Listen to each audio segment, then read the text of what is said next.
going on TV? Is it going online? How many cut downs are there? What's the longest length? Is it going onto radio? And all of those things factor in on how much you're going to charge. My name is Grenfell. I'm the executive producer at an audio company called Militia. We compose music for ads, do final mix, sound design, and I also do music supervision, helping with sync deals, and as well as doing all the legalities around music. I think my journey in music started when I was 5 years old and I started playing the piano. I did music as a subject the whole way through up until matric, and I basically got my grade 7 in music, which is like 2 grades just before your teachers.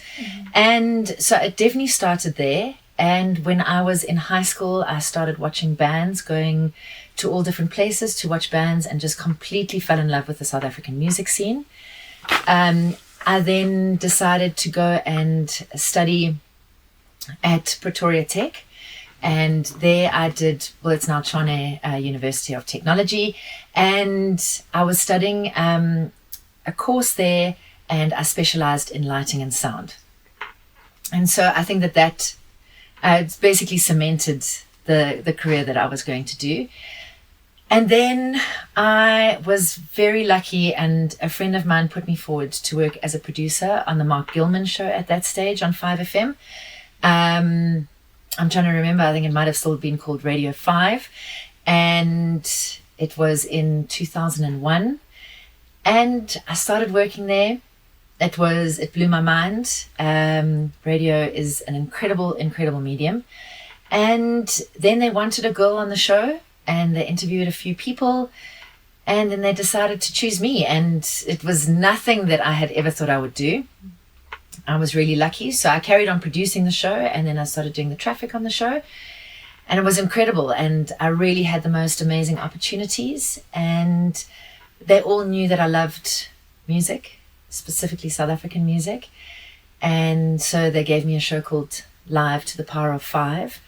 And initially it was once a month we had a live artist in studio, and we used one of these big, beautiful studios at the SABC. We had a live studio audience. So it was actually one of the first times that a show like that had been done in South Africa. And then I took it up a level. I got a 2-hour show. And so I then had live DJs for the second hour. And then I decided to take it up another level, and I put up and coming comedians in between. And some of our South Africa's biggest comedians, they started there. It was just the most amazing and incredible experience. And so I worked in radio for 15 and a half years. And I was lucky enough to work with the most incredible people and move around on different shows. And I had I think that Live to the Power 5 show lasted 10 years, which was truly incredible. And then I had creative burnout, and started freelancing a little bit in different areas, and then got this incredible opportunity to come and work at Audio Militia. And I decided that with my music knowledge and the connections that I had in music, it would just be a great synchronicity. And it's been wonderful. I have learned so much. I started out as a producer. I'm now an executive producer, and I'm also now a music supervisor. And it's just been a wonderful, amazing journey. So a music supervisor works very, very closely with not only the production house, the people that are either making the ad or film, as well as the director. And they will give us a budget of where their music is at. And we look at the different, let's say, for instance, it's a film. We look at the script and see all the different scenes. Would there perhaps be enough budget for a few famous tracks, and the rest would then be library tracks? So finding that and just working within that budget. And you are dealing with not only the record labels as well, you're dealing with the publishing houses as well. So just for clarity there, record labels is the master right. That is the song that you actually hear physically. The publishing comes in with who actually wrote that song. So that's it's basically two different things. And sometimes it'll be the same person. So sometimes, let's say for instance, I wrote a song and then I sang it, then I'll be the master and the publishing with my label, etc. But sometimes there's a few people that wrote the song, and so there'll be different percentages and all of that. So as a music supervisor, you're looking at both of those and dealing with both the record label as well as the publishers. And and just making sure that the music is the right music for the film or the advert. You also help in terms of coming up with some suggestions. You could perhaps get a composer on board that's going to like write music for the advert or for the film or for the campaign. And as a music supervisor, I also very much help with all the legal side of that, as well as if they want a sync deal with the famous tracks or with a specific artist. Sometimes with a TV ad, they want a sync deal with a specific artist. They perhaps want that person to sing a song on that ad, maybe not use a famous track of theirs, but all of that, I'll do all of that side of things. Yeah. Okay, so a sync deal is when you take either a famous song or you take a specific artist that they want to perhaps make a new song and you sync it with a TV ad or a campaign or a film. So it's taking the music side of things, but generally a very famous song or an artist and combining that with the visual side.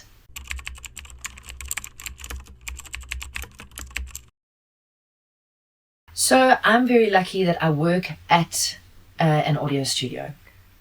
So I have access to music libraries, which we use a lot. I also have access to our entire team that are actual composers. And so I actually don't outsource anything. The only time that, I actually deal with anyone outside of our studio is when I have to do a sync deal for a specific track. And I will still do that as well. So I don't actually generally outsource. What I will do, let me actually take that back, because if I need a specific musician, let's say a trumpeter or a specific horn instrument or a violin, etc., then I will find someone that can then come into studio and record with us.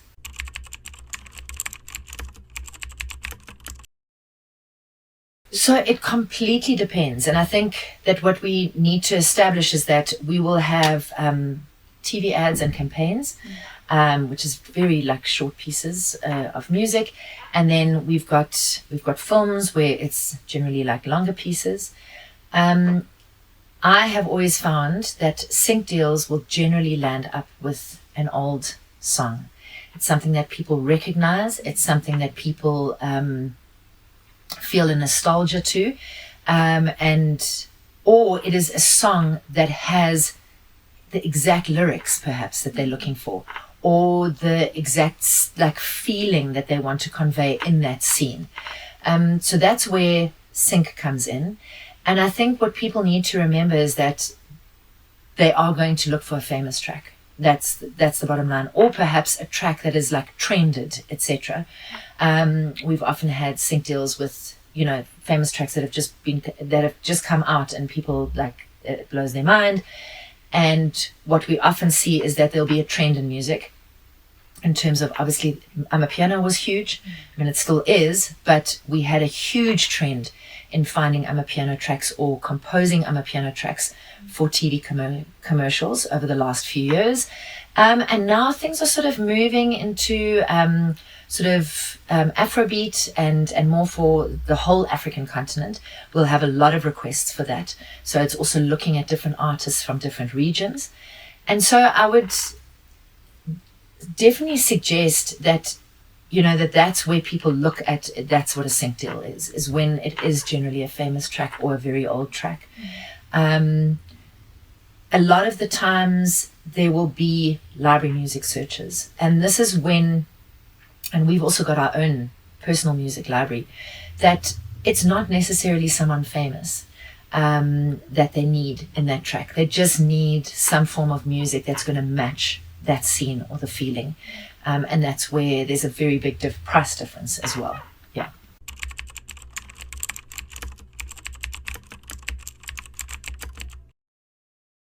Often. Yeah. That's generally the case. There's often very little budget. And we will do that. We will then try and get that same feeling. So we're never going to copy that track. We're going to just try and find that same feeling. And what also often happens is that perhaps the client does have budget for a famous track, but they can't afford the master rights and the publishing rights. So then I'll go to the publishers and I'll ask them if we can buy the licensing for the publishing rights, and then we can rework the track. And what also often happens is that sometimes a client will be like, I love this track, but we want to change it into something a bit more modern. So there I'll speak to the publishers. The publishers then have to also speak to the master rights, the record label. Everything has to be cleared with the artists, etc. And we have to ask permission if we can rework it. And then there's lots of like legalities here. There's sometimes if we're going to use the publishing rights and redo the track, the master rights will ask for an upliftment fee, which is an extra little percentage that then goes to the record label, because we're not then using the track. There's so many moving parts in that scenario. But I would definitely say in terms of budget, we're definitely reworking. We from scratch an original composition that's got a similar feel to a famous song.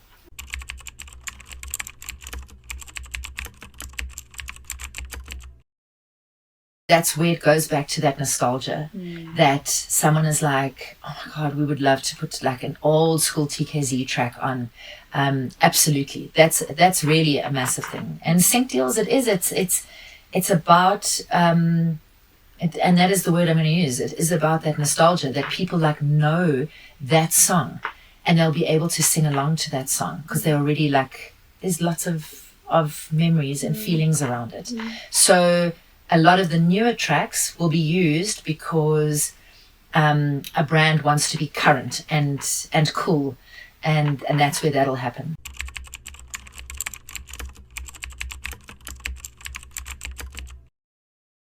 So we'll definitely ask what the lengths of the edits will be. Generally, we're looking at a maximum, like 60 seconds is generally the long one, and then we'll have cut downs, which will be like a 30-seconder and a 15. Radio will be different in the sense that generally radio has lots of copy, so that means that there's lots of voiceover on it. So what we normally will do is let's say for instance they ask us to do a song with a vocalist. Then for the radio campaign we won't put the vocalist on, perhaps because there's just too much wall-to-wall voiceover. So we look at TV and online. Generally those are similar lengths. And what we have seen, a new trend, is that obviously online is massive. So TV has gotten less, online is massive. So you'll perhaps have a 60-second ad online and then the 30-seconder on TV. Generally radio ads are 30 seconds, unless it's a Vernac ad. Then you're looking at probably about 40 seconds. Yeah. So when you are looking at your sync, or let's say not even your sync, your licensing of your music, because you can definitely, as an artist, just license your music. If you, let's say for instance, an unknown person, a musician, and I mean when I say unknown, I'm like, let's say like not super famous, just a musician. Hoping no musicians take offense at what I just said, but hopefully they understand that difference. That you're going to ask the company, you're going to ask them, is it going on TV? Is it going online? How many cut downs are there? What's the longest length? Is it going onto radio? And all of those things factor in on how much you're going to charge.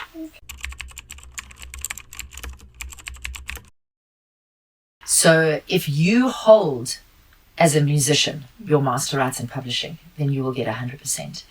If you wrote the song with a friend of yours, and you have, and I always say you must always have a publisher. Let's say, for instance, there's two of you, then your publisher will broker the deal.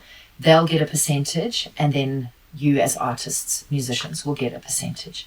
It's the same as if if you're with a record label, they'll get a percentage, and then you'll get a percentage of that. Yeah. Okay. If you're on your own, Yeah.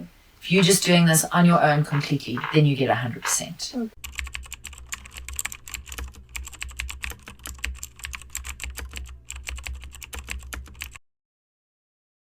So it could be that with a campaign, they're actually asking the artist to do some extra stuff.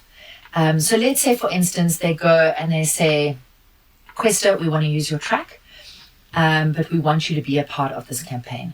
And then there will be specifics, like we want you to do 5 tweets, 5 social media posts or whatever. We want you to do a behind the scenes video, whatever it is. There's all of those parts that often are with an actual campaign. But we also have campaigns where there'll be a TV ad with a few cut downs, an online ad with a few cut downs, and it's going to roll out over the next few months, etc. And that can also be a campaign. So when we look at sync for TV, it'll never really be TV. It will be TV and online. So always just remember that to ask them that, and if there perhaps will be radio. There's also in-store, which is public location, that gets added into the whole mix, perhaps cinema, and all of that stuff you have to charge for.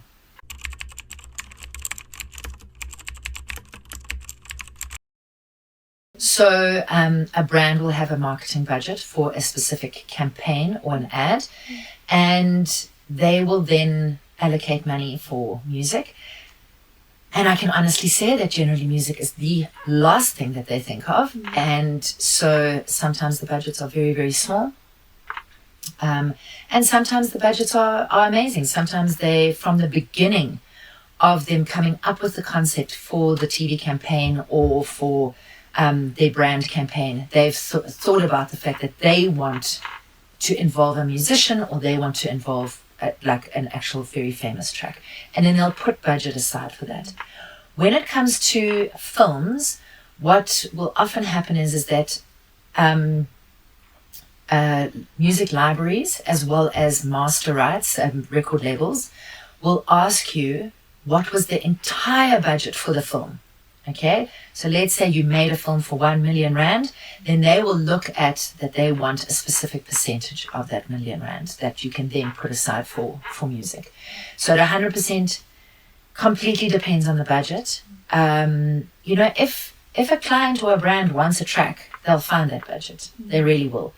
Capasso has amazing rates for library music, which is always a good marker in terms of looking at that. But when it comes to a sync deal, famous, etc., completely depends. We can look at 2.5 million rand for master and publishing rights together. So let's say 1.25 for each. We could look at 500,000 rand if they want to use someone specifically for that campaign.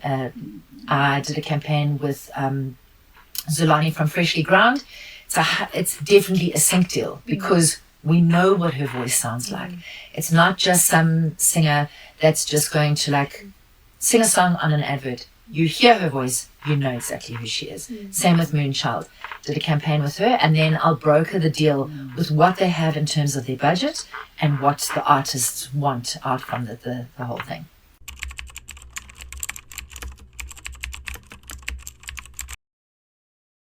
I think it's different types of journeys. I know that there's a lot of music supervisors that have been musicians. There's a lot of music supervisors that have worked for publishers or record labels. So they do have an extensive music knowledge. I think that is very, very important. But you also have to have a serious business side because you are dealing with record labels, you're dealing with publishers, you're dealing with directors, you're dealing with production houses, film production houses, you're dealing with agencies for advertising. You're often dealing with the clients, and then you're dealing with budgets and legal side of things. So you need to be prepared, and there are quite a few courses out there that you are able to do. But I think that if music is intrinsically in you and part of you, and you've had an amazing journey with music, I think that it's not a difficult thing to do, but you do need to, the legal side of the things is where it is hard. But yeah, knowing a wide variety of different genres and music is very, very important. You're never going to just, if you only love amapiano, you're not going to cut it as a music supervisor. You have to want to listen to a lot of different genres.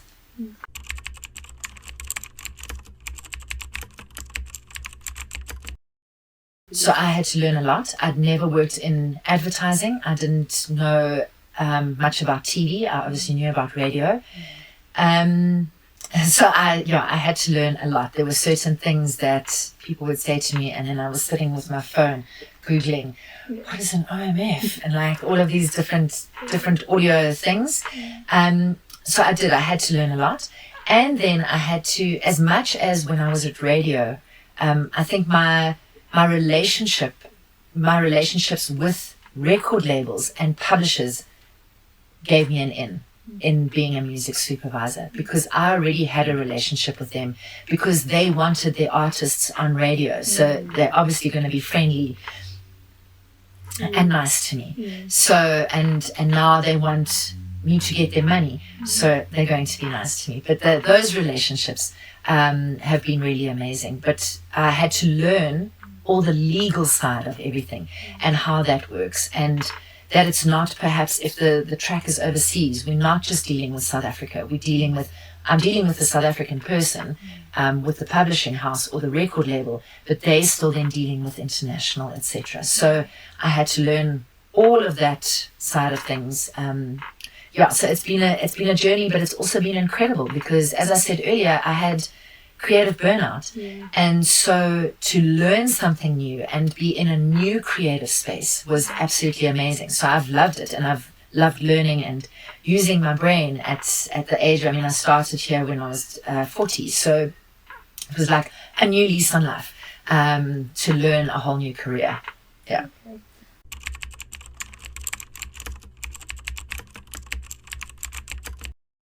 I think budget is like a major challenge. It's a constant negotiation. Like, you can't have this famous track if you don't have the budget. You can't have us composing you a track with a vocalist if you don't have the budget. So I think budget and negotiating and still trying to be a nice person but professional has been a major challenge. And I think also trying to convince people to use local artists. As I said earlier, I'm a massive fan of South African music. And, I understand that there's famous tracks from overseas, but we have incredible famous tracks here. And so I think that's been my biggest challenge, is to always say to clients or people, can we keep the money here in South Africa? At the end of the day, for us, paying an artist like, I don't know, like let's say for instance, use Questa again. Let's say for instance they want to sync, and paying him R1 million compared to paying Jay-Z R1 million, which I mean it wouldn't be R1 million, it would be a lot more, but it's peanuts for them, because we're still looking at the dollar-rand exchange, and it's peanuts for them. And rather just keeping that money in South Africa with our artists. I think that's really been my major big challenge. But I still fight for it, and I still try and get them to do it. And yeah, it's a constant battle.